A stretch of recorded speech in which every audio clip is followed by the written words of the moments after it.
The 78th session of the Senate and the first regular session of the 16th Congress is hereby called to order.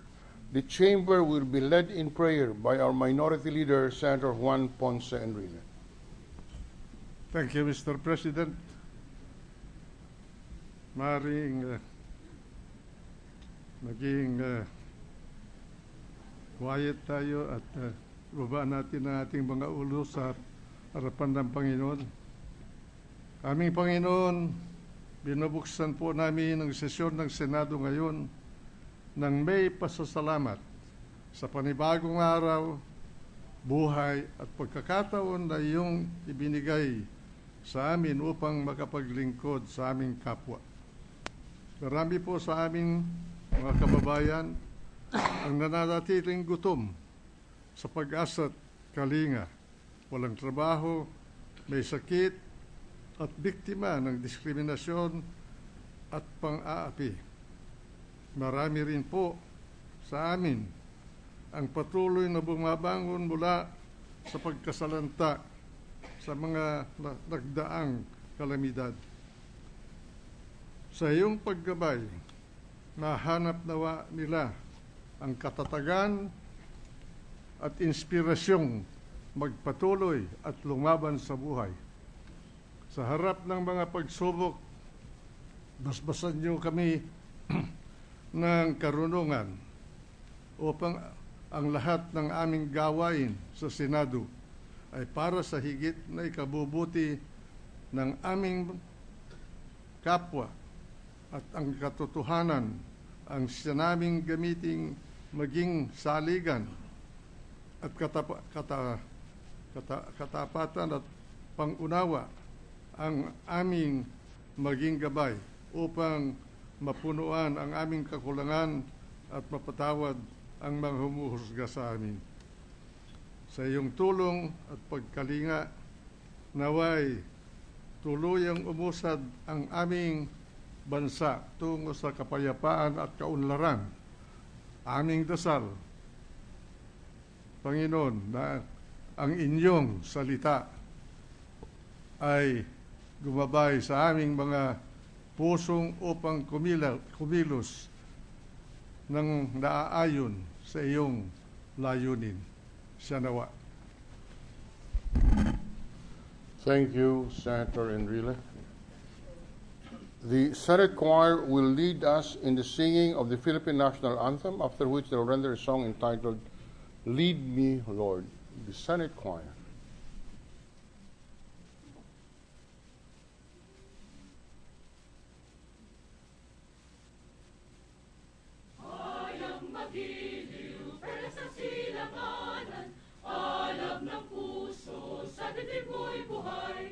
Lupang hinirang, duyang tanang magiting, sa manlulupig, di ka pasisiin, sa dagat at bundok, sa simoy at sa langit kong bugaw, mahirap ang tula at awit sa paglayang minamahal, ang kisap ng watawat mo'y tagumpay na nagdininig, ang bituin at araw niya kailan pang may di magdidilin, lupa ng araw ng buwan at ipagsinta, buhay ay langit sa piling mo. Aming ligaya na pag may mga api, ang mamatay ng dahil sa'yo.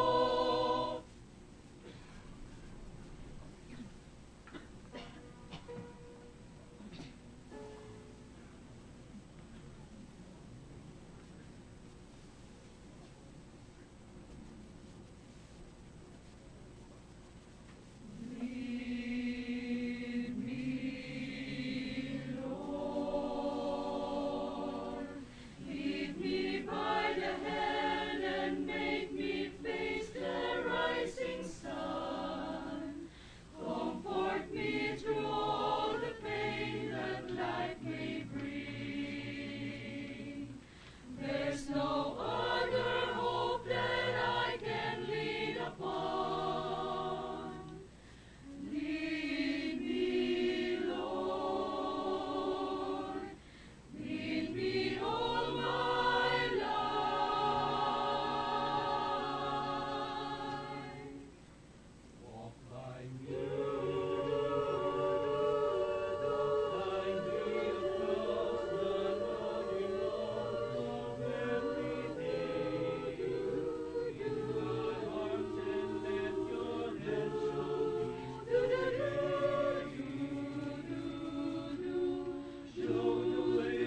Thank you to the Senate Choir for the rendition of the Philippine National Anthem, the song entitled Lead Me, Lord. The Secretary will now call the roll. Roll call of members. The Honorable Senators Angara, Aquino, Binay, Cayetano Alan, Peter Compañero S., Cayetano Pia S., Defensor Santiago, Ejercito, Enrile, Escudero, Estrada, Gingona, Honasan, Lapid, Legarda, Marcos, Smeña, Pimentel, Po, Recto, Revilla, Soto, Trillanes, Villar, Senate President Trilon.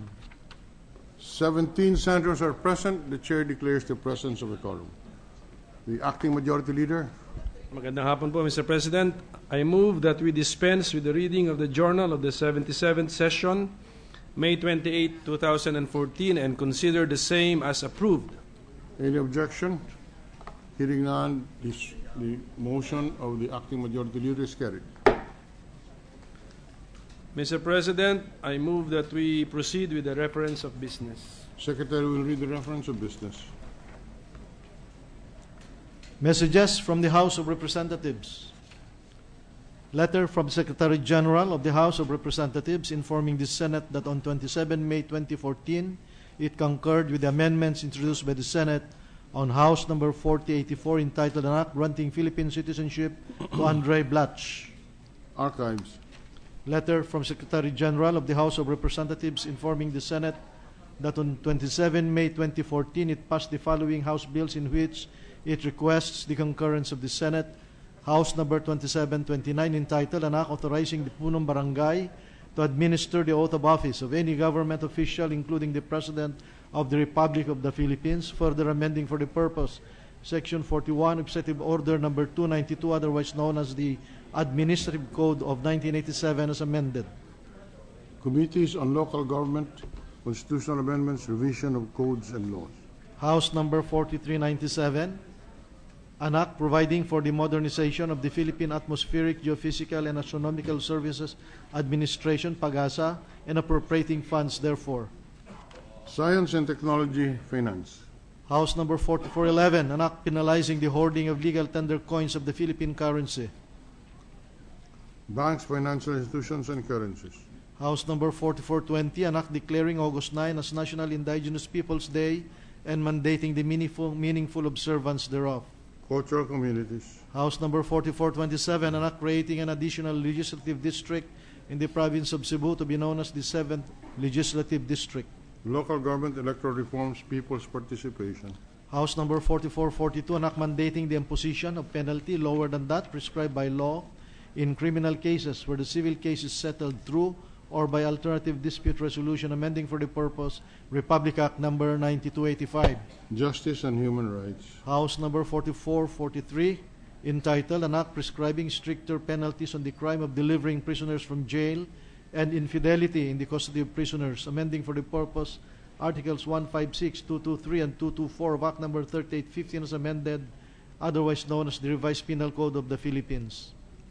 Justice and Human Rights. And House Number 4444, entitled An Act Declaring June 19 of every year as Araw ng Pagsulat, a special working holiday. Education, Arts, and Culture. Bills on first reading. Senate Number 2250, entitled An Act Classifying the association dues and membership fees collected by Homeowners Association or Condominium corporations from their members or tenants as excluded from income tax or value-added tax, amending for the purpose Republic Act Number 8424 and for the purposes introduced by Senator Joseph Victor Ejercito. Ways and Means.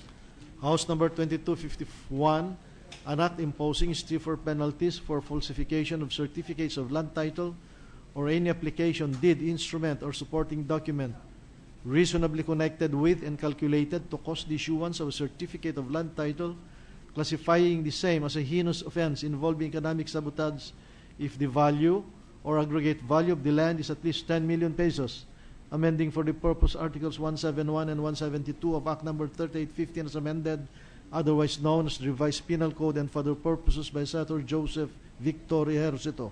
Justice and Human Rights. Senate Number 2252, An Act Imposing Stiffer Penalties on the offense of stealing or vandalizing government road signs and other warning devices, accessories, and other facilities, and for other purposes by Senator Joseph Victor Ejercito. Public Works. Senate Number 2253, an act enhancing the GSIS account system through legislative executive body and pool of forensic accountants and auditors and for other purposes by Senator Joseph Victor Ejercito. Government Corporations and Public Enterprises. Senate Number 2254, an act further amending Republic Act Number 8424, otherwise known as the Tax Reform Act of 1997, by exempting from value-added tax the goods and services acquired by educational institutions. Senator Victor Ejercito. Ways and Means.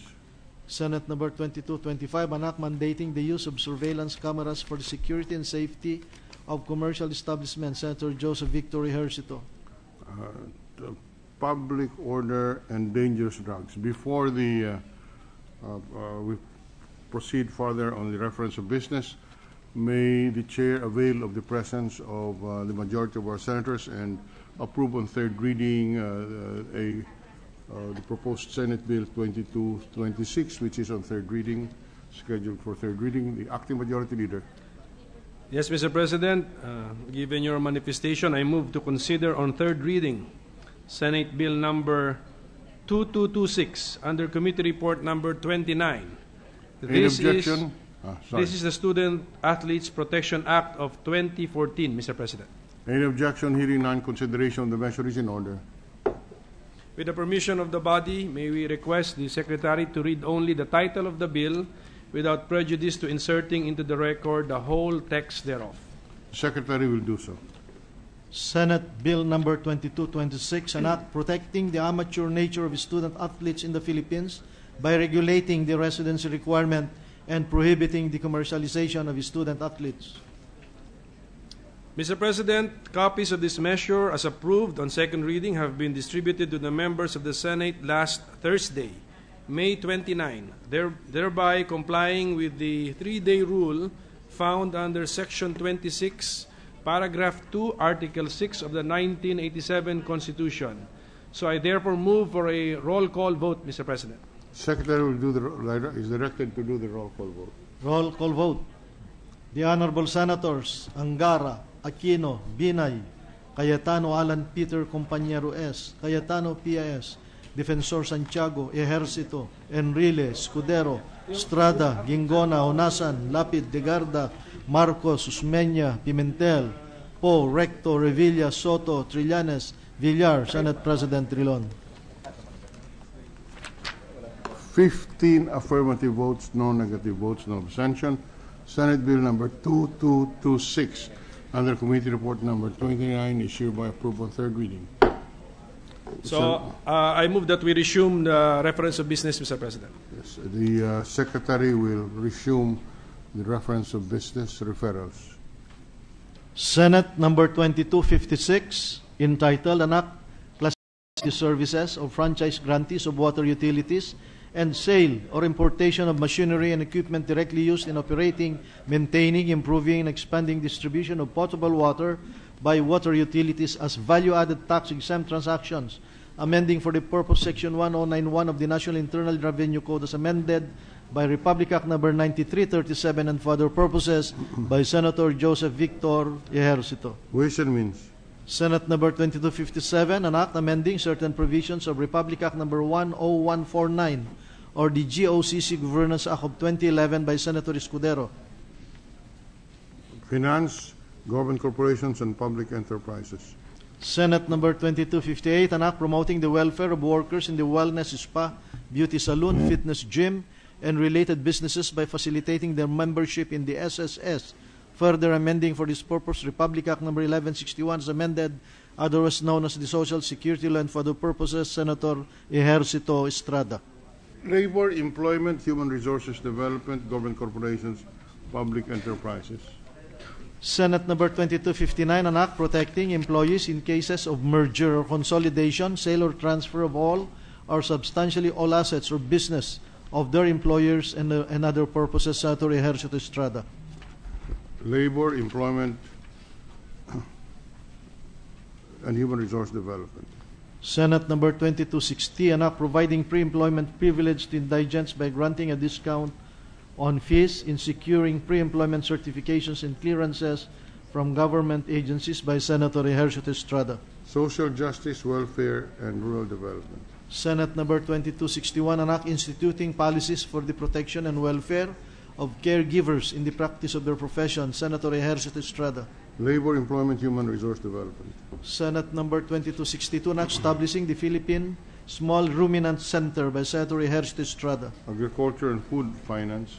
Resolution, PS Resolution Number 680, entitled Resolution Directing the Senate Committee on Education, Arts and Culture and the Committee on Finance to conduct an inquiry in aid of legislation on the non-release of funds for the reconstruction of state colleges and universities severely damaged by Typhoon Yolanda and earlier calamities by Senator Pimentel III. Public Works.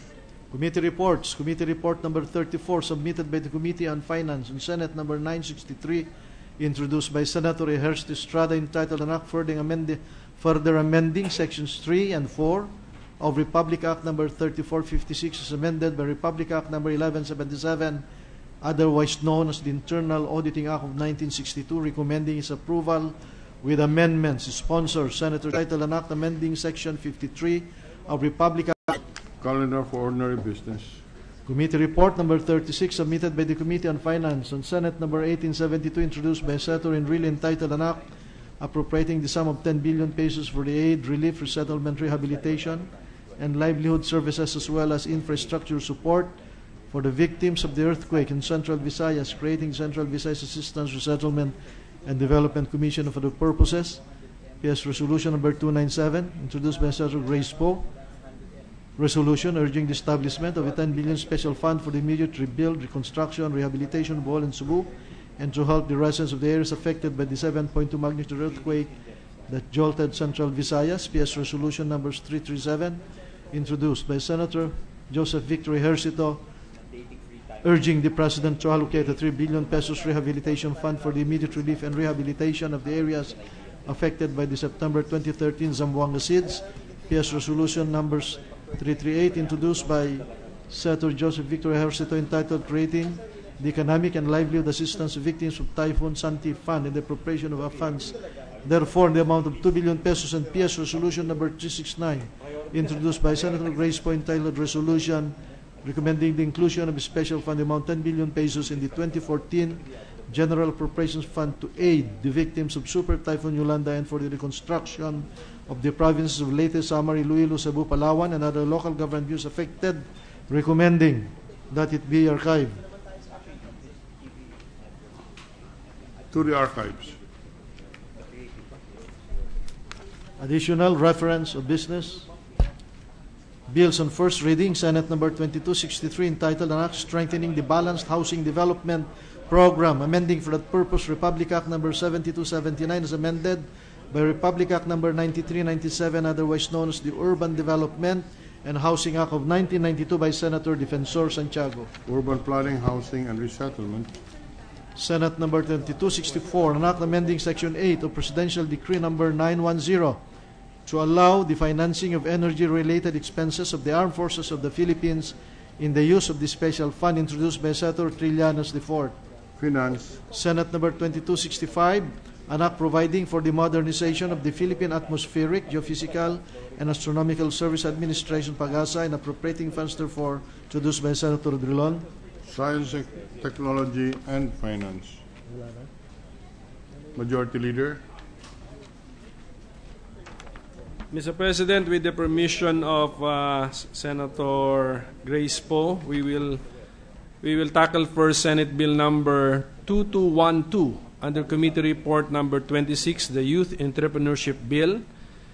And since, as relayed to me by the author and sponsor, Senator Bam Aquino, that there is no senator wishing to interpolate. Before we do that, Mr. Majority Leader, is there any objection on the resumption of the consideration of Senate Bill 2212?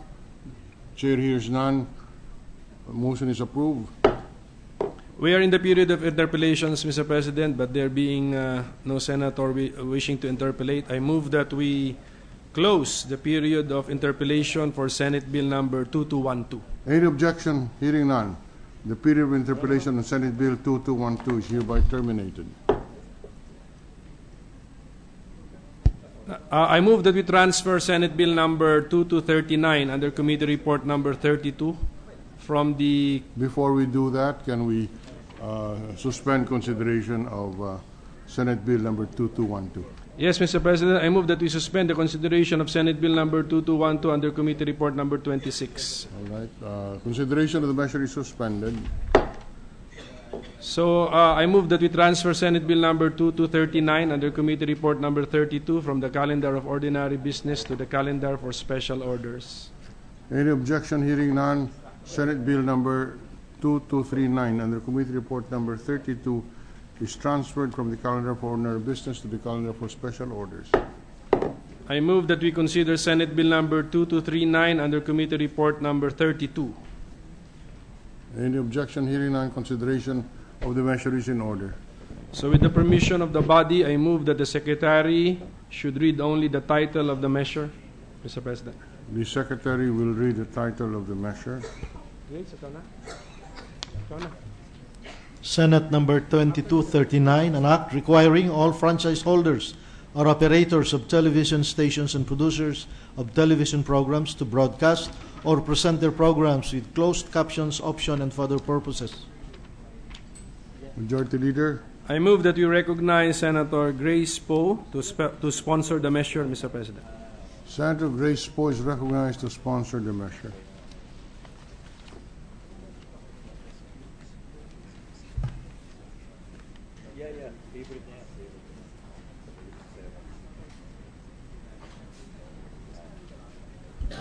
Good afternoon, Mr. President.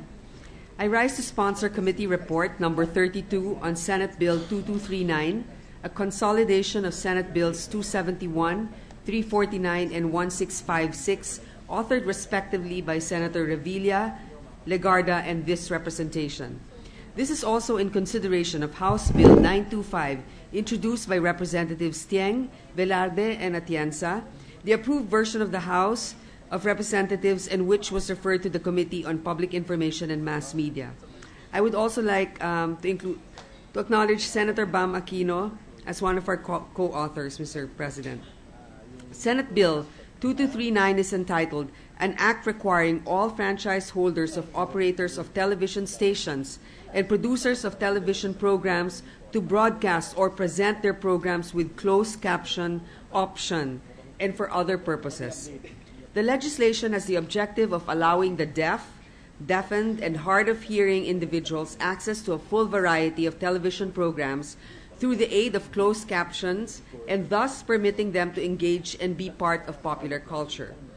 As defined in the proposed policy measure, closed caption is a method of subtitling television programs by coding statements as vertical interval signal that are decoded as the receiver and superimposed at the bottom of the television screen.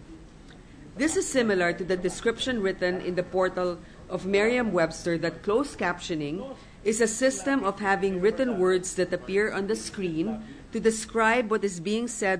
A study of the Department of Education indicated that 97% of children with disabilities are not in school, and that of the same, around 13% have hearing loss or impairedness problem. Mr. President, closed captioning is developed to aid hearing impaired people, although it has since been used for a variety of other reasons.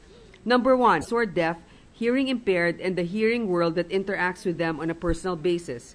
And number three, complete access to information, especially those relating to human rights issues lining the deaf community, is essential. Its practicality can be seen in such noisy environments also, Mr. President, like airports, or in places where there's a need to keep an environment quiet, like hospitals or libraries.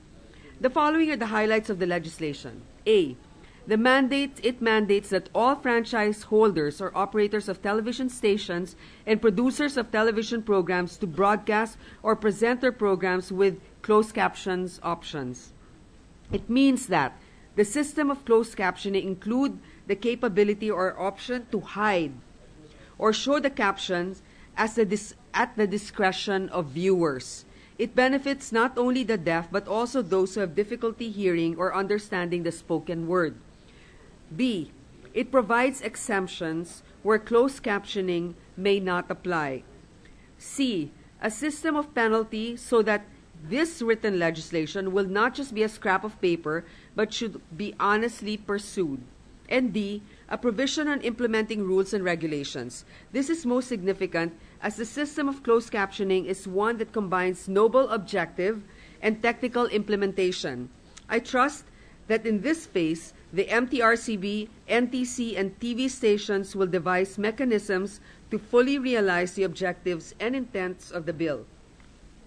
During the public hearing conducted by the Committee on the Legislation, the resource persons from three big networks, ABS-CBN, Ms. Mona Lisa Manalo and Arlan Alfonso, GMA7, VP Lynn Delfin and VP Teresa Pasis, and TV5, Mr. Patrick Paez, all posited that the network's technical capacity are competent enough to support a closed caption system, especially pre-recorded, pre-scripted, or canned shows. And I appreciate their support and expert advice during our hearings.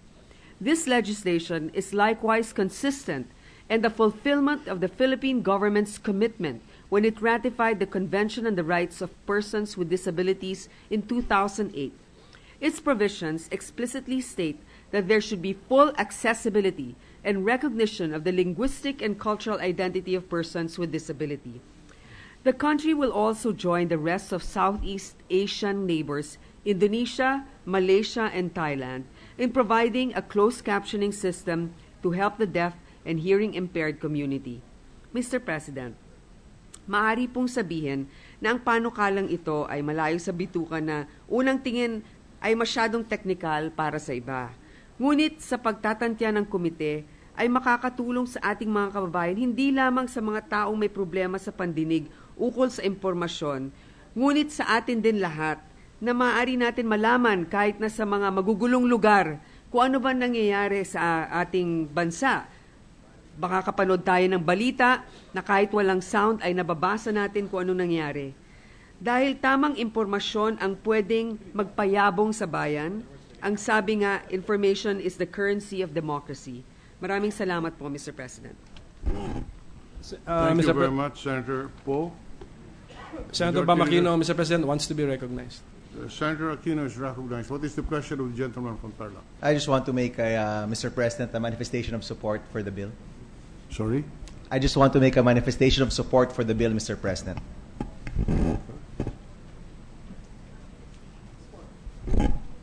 Duly noted. Thank you, Mr. President. I'd just like to echo the sponsorship speech of Senator Poe and put on the record that definitely this measure is needed by our countrymen who are currently hearing impaired. No? I know that Senator Poe also mentioned places which are noisy or which are busy, but I know that primarily this is really a bill to support our deaf countrymen. Closed captioning will support our deaf countrymen's ability to keep in touch with with public affairs and their ability to really be integrated into our society. Mr. President, a number of deaf individuals and groups actually came to the office a number of weeks ago, and I mentioned this to Senator Poe, how they were pushing for these measures. And aside from the closed caption bill, also one which mandates a Filipino sign language. Because currently, Mr. President, for the information of the body, there is no universal Filipino sign language. It's actually different per area. And that's been a hindrance toward supporting our deaf countrymen and their education. Secondly, Mr. President, the other bill that they were pushing was actually including someone doing sign language during the newscasts, similar to what Kapwa Ko Mahal Ko was doing back in the 80s, Mr. President. And they were saying that this simple act will be really helpful for our deaf countrymen in terms of keeping them in touch with public affairs and with happenings of the state. In fact, Mr. President, I'd like to mention for the record that there are local newscasts which already have sign language as an inset in their screens. And if I'm not mistaken, TV5 has someone doing sign language for their newscasts. No? So hopefully, Mr. President, we can tackle this as well. Aside from closed caption, the the integration of our Filipino Sign Language, and even including the sign language inset in our newscasts in future bills or future measures. One of the troubling news that our deaf friends actually mentioned, and these are the nationwide deaf groups, is that because of a lack of focus in terms of supporting the education of our deaf countrymen, up to even more than 50% of deaf children are actually molested or abused. And that's primarily because our educational system does not provide enough support in terms of our deaf countrymen. So hopefully, Mr. President, this can be measures which we can tackle and even support, no, so that our deaf countrymen, who range in the millions, by the way, can actually get the proper support and get the proper care that can help them integrate into society and help them in terms of getting a job, being part of the workforce, and being productive members of society. That's all, Mr. President. Thank you for your time. Senator Po. Yes. First, I'd like to thank the good Senator Bam Aquino for his support. Actually, he played a huge role in this, advocating for our hearing-impaired community. I would like to also assure the Senator that we are working towards having also a sign language option for our news programs, but we thought it best to file a separate bill for that, or so that it won't be too confusing also for our network providers. Thank you. With the permission of Senator Aquino, let the record reflect co-sponsorship speech of the measure by Senator Bam Aquino instead of simply a manifestation of support, if that is in order. All right. So with the agreement of Senator Aquino, the manifestation will be considered as a co-sponsorship speech. Majority Leader. I move that we suspend the consideration of Senate Bill number 2239 under Committee Report number 32. Any objection? Hearing none, so suspended. Before we proceed, Mr. President, we would like to acknowledge the presence of the barangay officials from Barangay Fatima of General Santos City, headed by Josephine Matubato. The barangay officials and employees of Barangay Fatima, General Santos City, headed by Josephine Matubato. The presence is made of record. Thank you. Welcome to the Senate. We also have here with us, Mr. President, visitors of Senator Sani Angara, the Miss Earth Beauty title holders, Miss Diane Carrer, Miss Philippines Air 2014, Miss Kim Covert, Miss Philippines Water 2014, Miss Monique Manuel, Miss IT Philippines Ecotourism 2014. The presence of the guests of Senator Sani Angara, Miss Carrer, Miss Covert, Miss Manuel. Their presence are recognized and made of record. Welcome to the Senate, ladies. Thank you. May I ask for a 1-minute suspension, Mr. President? Suspended for 1 minute.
Ready to resume, Mr. President. Session is resumed. I move that we resume consideration of Senate Bill number 2159 under Committee Report number 33. Any objection? Hearing This is the none. Foreign Banks Bill, Mr. President. The objection hearing none. Consideration of the measure is in order.